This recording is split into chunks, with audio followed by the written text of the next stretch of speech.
everyone, Lou here. You know, earlier this year, a game came out that was so interesting that I literally held back from talking about it because I knew it would be a perfect video to talk about during the Halloween season.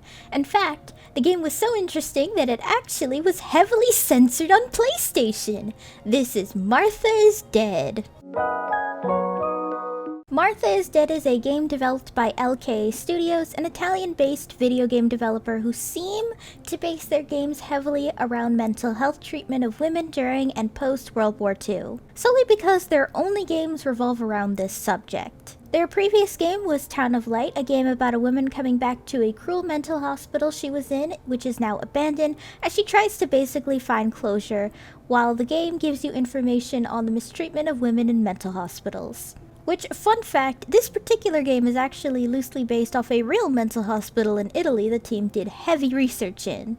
Now back to Martha is Dead. I don't know how development went on this game, but apparently a lot of research was done on life in the Italian countryside during World War II, as well as what many families had to go through due to the strict control over the country by the you-know-what party. The game would release on February 24th, 2022 to some mixed reception and pretty clickbaity videos on TikTok, just talking about the censorship on PlayStation. We'll go into a second in the story section, including myself for this video by the way if you read the title, but hey, YouTube wouldn't exactly like it if I put death in the title of a video, would they? Some would praise the game for highlighting mental health issues women had to deal with completely alone in the 1940s, along with mental health coming from abusive childhoods, while others would shame the game for its portrayal of a specific mental health disorder due to its constant negative and fantastical representations in media. Major trigger warning though for self-harm, mental health, child abuse, and obviously a World War II setting.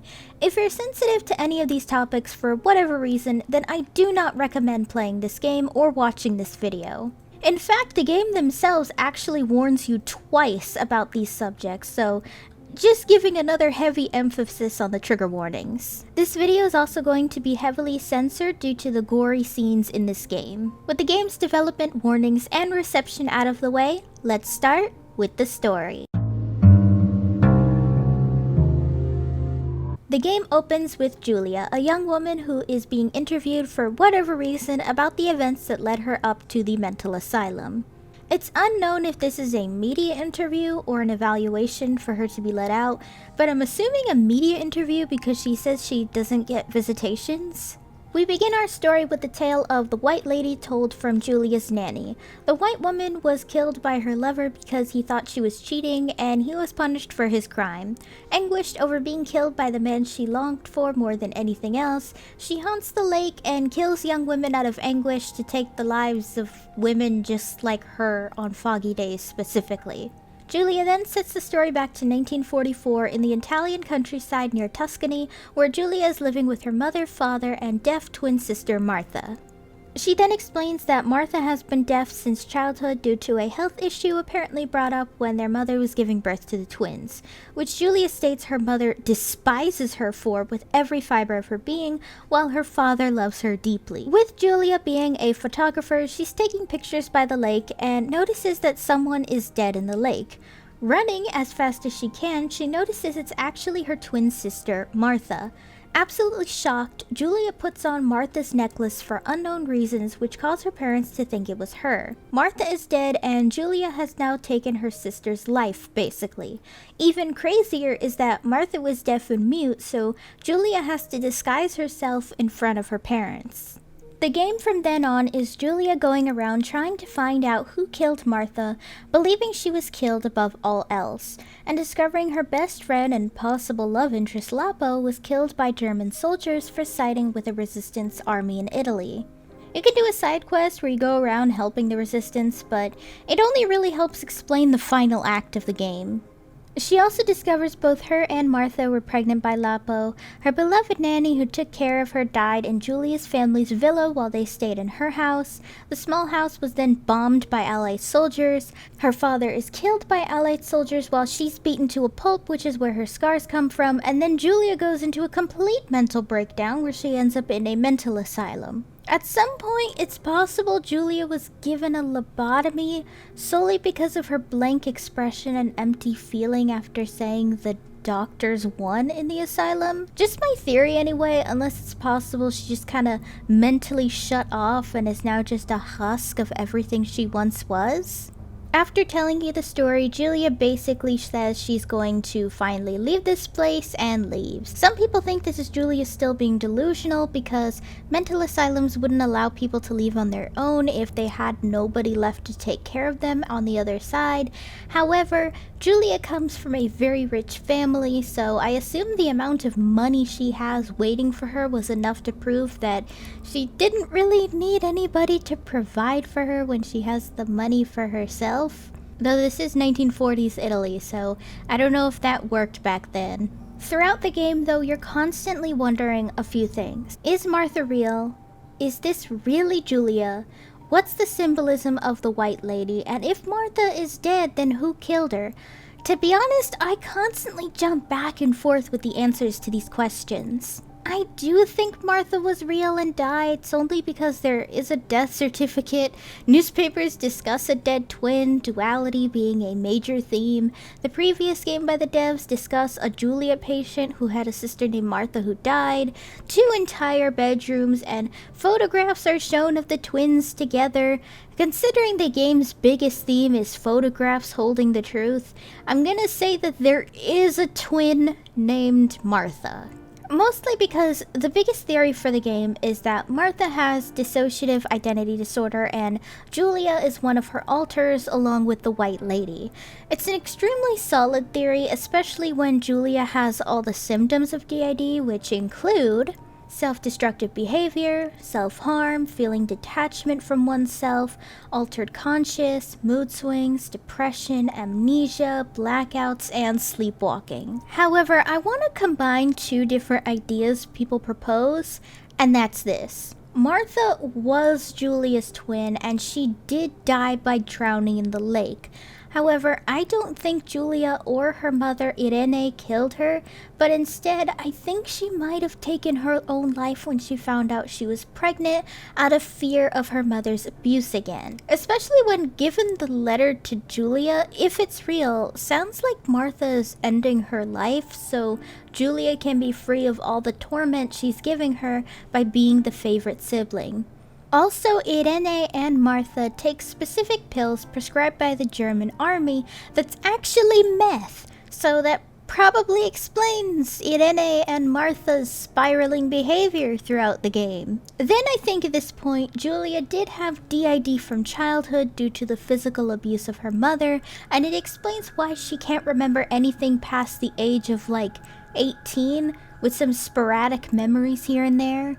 What I think happened next is that Julia basically turned her sister into an alter from grief without realizing it. I just think the woman in white is an alter and a possible parallel to Martha's real personality. I don't know if in reality people make alters based off recently passed loved ones due to trauma and grief, because honestly there isn't much research on that, and that seems kind of difficult to research in the first place, so just take it as my hypothetical and not actual science. It's possible that this Martha alter and Julia then started to fuse, which is something that happens when 2 similar protector alters find they're stronger as one, then separated, so maybe the game was just Julia learning to accept her system in her own way due to the treatment from the asylum? However, some argue that Julia was just schizophrenic the whole time. While I can see that, the blackouts and memory lapses don't really make sense with schizophrenia because that doesn't cause blackouts and memory lapses. Though back to the story, the game was chock full of really interesting symbolism that features ravens, sparrows, cameras, puppets, fog, and duality. To me, I think the most fascinating imagery was that puppets in this game basically equal mental illness, and I really like the way that's explained. It's like when you're at the mercy of a mental illness that's impossible to handle on your own, you're just like a puppet dangling from strings, and I really like that kind of explanation. Not gonna lie, I've actually had friends describe their own disorders like that. Even I described my own issues like that, which is just really relatable to me. The imagery of cameras basically immortalizing the soul is an interesting idea too, something that was originally brought up when photographs were becoming first popular actually. Fog is also a great symbolism for mental illness as well, like your brain is covered in a cloudy fog where you can't make sense of anything. Duality though, I think that's kind of obvious twin symbolism, but I think it could have a deeper meaning if you looked further into it. I don't really know what the deeper meaning could be because I'm a little stupid, so feel free to let me know what you think the duality symbolism could mean down below. Overall though, I could go on and on about this story and the attention to detail in both the writing and symbolism throughout the game. While many can find the story offensive due to just showing Julia having thoughts of self-harm and just portraying mental illness in general, as it is a sensitive subject in horror media, but I personally really love the story. Okay, well, on the subject of gameplay, can I please talk about how beautiful the graphics are? I love how realistic the lighting is, and honestly, I was not expecting this level of intense graphics from an incredibly small indie team. I can see why the game costs as much as it does, solely because the graphics must have not been cheap for them to pull off with that level of detail on a small indie budget. Though the gameplay itself is pretty simple, all of the puzzles require interacting with objects or using the camera to take photographs. Pretty basic, but the puzzles are just challenging enough where they feel like you're working your brain instead of being too easy. If you really want a challenge though, the side quest for the Italian resistance is pretty damn complicated and literally has you learning Morse code. Considering I am fucking stupid and terrible at learning Morse code, other than SOS, this particular puzzle was so difficult that I had honestly had to rely on Google for it. That said though, I like the sort of mini-game with developing photos. It was pretty unique and I weirdly felt like I had a lot of control in how the photos turned out.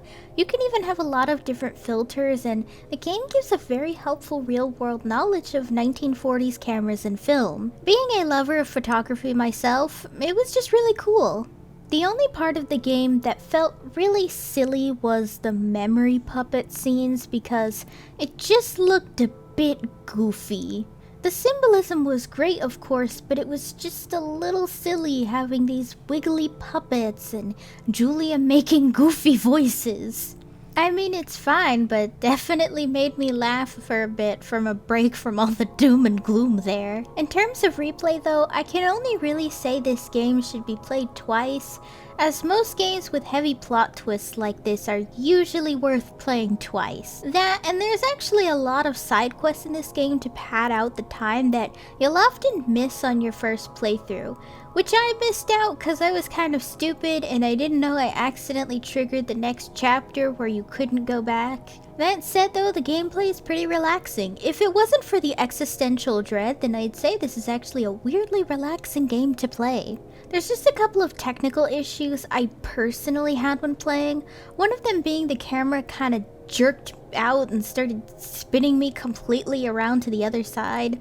Another being, sometimes textures took a second to load, some lagging, and I had one glitch where the Morse code box thingy for the resistance quest didn't work after I cut the telephone pole wire. Not really gameplay, but one last thing I wanted to mention is the voice actor for Julia's father is so bad in the English version. Like, the dude sounds like he's 80 years old and about to cough dust from how old he sounds. His reactions too for certain scenes wasn't good either, but I like the voice acting for Julia and her mother Irene. Both are pretty good, albeit a little stiff in some areas, but maybe this is like a Silent Hill 2 thing where it's purposefully stiff to show how off everyone is. Overall, the gameplay is pretty neat, nothing too crazy, but not a walking simulator either. It hits pretty good middle ground of enjoyable, but not too easy either, with some decent replayability for things you miss and to pick up on details you brushed over in your first playthrough. This has got to be one of my new favorite indie titles. If you're a longtime viewer of this channel, psychological horror is my favorite kind of horror, and I feel like Martha is Dead picks up every kind of symbolism and detail I love about the genre while adding a wonderful European horror twist. In a way, I guess this game kind of reminds me of an old but classic painting. A bit cliche in some areas, but when you take a step back and look at the big picture, when you really start to appreciate the craftsmanship behind the art. Honestly, I hope the team make another indie horror game like this, because this kind of format they're going for in highlighting mental illness and the way it affects our lives really is a great niche, and I feel like a lot of indie horror games gloss that over. I'd say if you like the game Layers of Fear but want something a bit more flavorful other than tortured artist cliche, then I highly recommend Martha is Dead. Though I do admit the game is a bit pricey at $30 for what is a maximum of a little over 10 hours of gameplay. Again, I get it. This is a very high quality made indie game, so of course they're gonna have to make their money back, but just be warned that this game is very short for the very steep price they ask for it. Martha's Dead can be purchased on PS4, Xbox One, Steam, Xbox S, and PlayStation 5. But be warned, the PlayStation versions are heavily censored due to Sony's strange policy regarding gore in horror games. You guys let me know down below what you think about this game though. Have you heard of it before? Is this game something you plan to play? As always, let me know down below. Hey guys, thanks for watching! If you liked the video, be sure to give it a thumbs up and consider subscribing if you're new. If any of you would like to help support my channel in any possible way, my Ko-fi page is down below in the description, along with all of my social media. For any subscribers, new or old, who'd like to help with video ideas, or maybe just want to talk about anime or something, I have a fan server linked down below. See you next time!